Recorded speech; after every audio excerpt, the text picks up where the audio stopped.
ว์ร้องเพลงสดเสียงเราเองนะคะวันนี้นะคะจะมาร้องเพลงสาวที่เล่านะคะขาเริ่มเดิน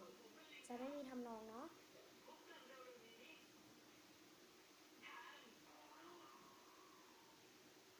นี่ค่ะน้องเราอยู่ข้างหลังนะคะรอฟังอยู่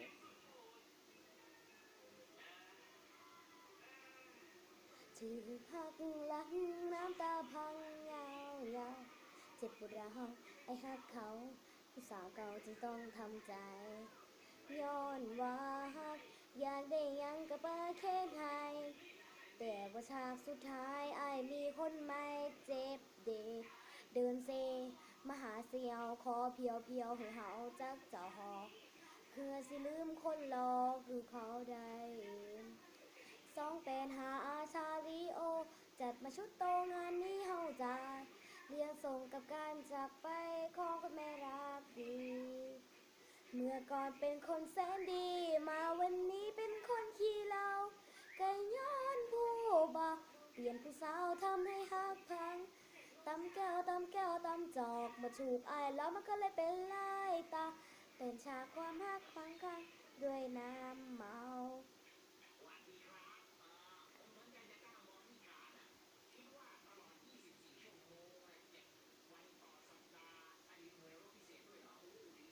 เซมหาเสียขอเพียวให้เฮาจักจอเพื่อสิลืมคนหลอกคือเขาได้285อาชาลีโอจะมาชุดโตงานนี้เฮาจะ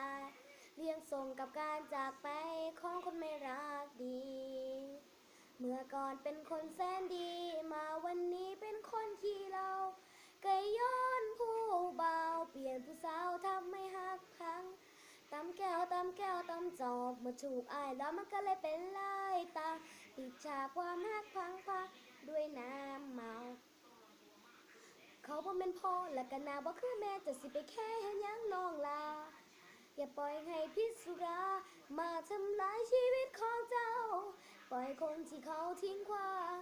ให้ไปตามทางของเขาและคนที่ยังหักเจ้ายังมีอยู่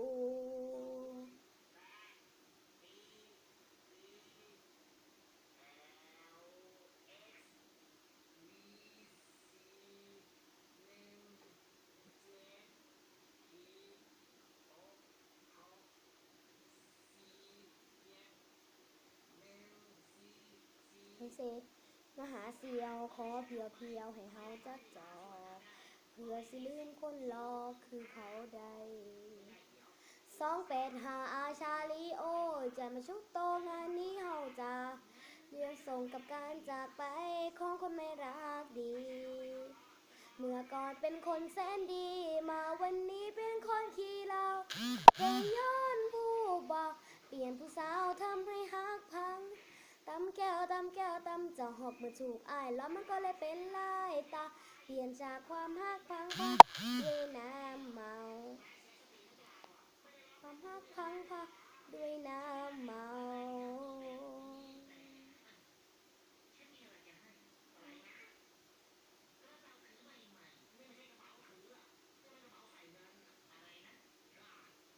ขอบคุณค่ะค่ะเดี๋ยวเรามาดูเพลงต่อไปวันนี้มาร้องแค่2เพลงก็พอค่ะทุกคนไม่ร้องเยอะนะคะเสียงไม่เพราะเนาะเพลงต่อไปเพลงเราเขาสาวโสดจ้า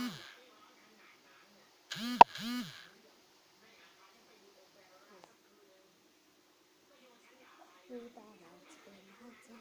ยังมีคนมาคอยเทแก่ให้ใจไปไหน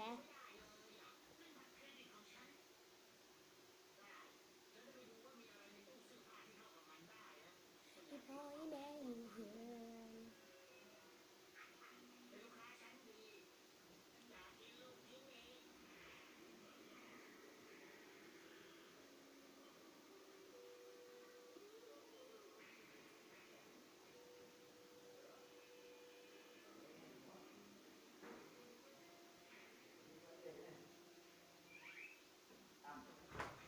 จ้าค่ะแป๊บนึงเนาะไปถือกับข้าวช่วยเพื่อนก่อน ป๊บนึงนะคะค่ะตอนนี้พี่อังไม่รู้เลยนะคะว่าตอนนี้มีกระชากพี่อังเดี๋ยวดูค่ะอยู่ก่อนนะคะแป๊บนึงค่ะตอนนี้พี่อังไม่อยู่นะคะค่ะ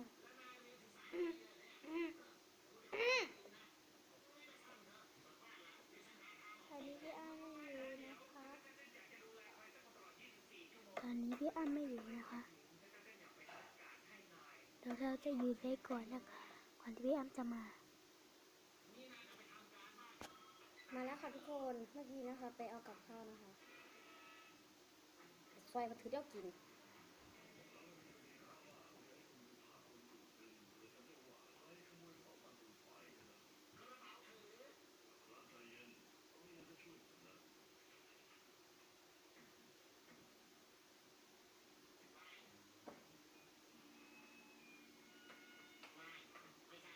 ศิลปินนะคะทุงปุ๋ยนะ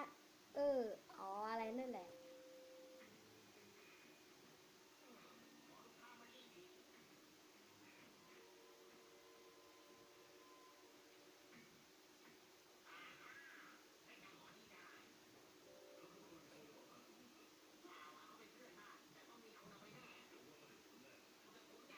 เวียกงานบ่ฮู้จักษาเป็นคำเว้าประจำที่พ่ออีแม่เพิ่นว่าแต่ตำแหน่งสาวซะฉายาผู้สาวไทยบ้านหน้าที่ประจ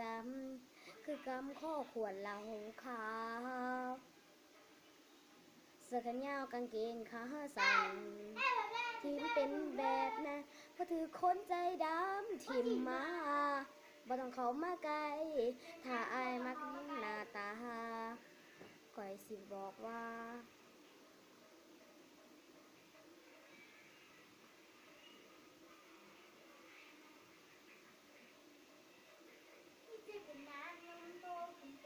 พี่สาวสาสิบลุงจ้า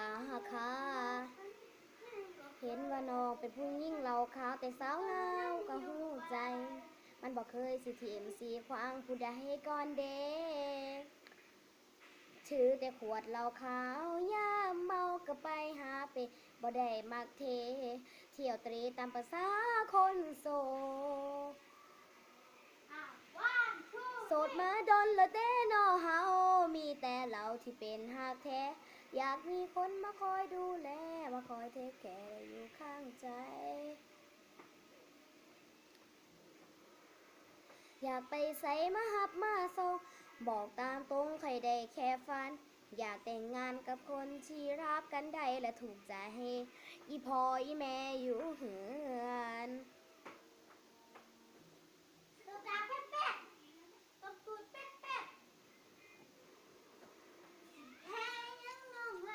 ถ้าชอบวิดีโอนะคะกดไลค์กดแชร์ด้วยนะไม่ชอบค่ะไม่ชอบค่ะห้ามกดไลค์กดแชร์อย่าห้ามกด subscribe ให้ด้วยนะคะค่ะเห็นมันห้องเป็นผู้หญิงเราขาวแต่สาวงามกะหูจริงสิมสีควางผู้ใดก่อนเด้ถือแต่ขวดเหล้าขาวยามเมาก็ไปหาเปบ่ได้มักเทเที่ยวตะเรตามภาษาคนโสด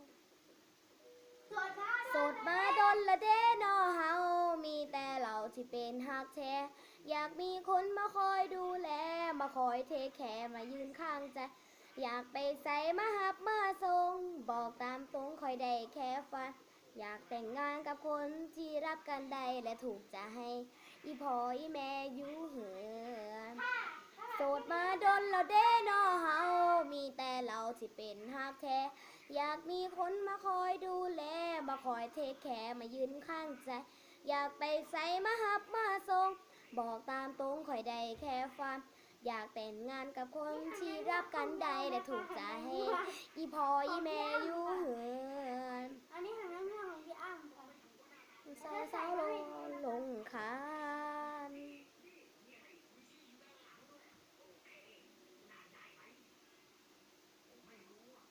ของพี่อ้ำค่ะทางเงือก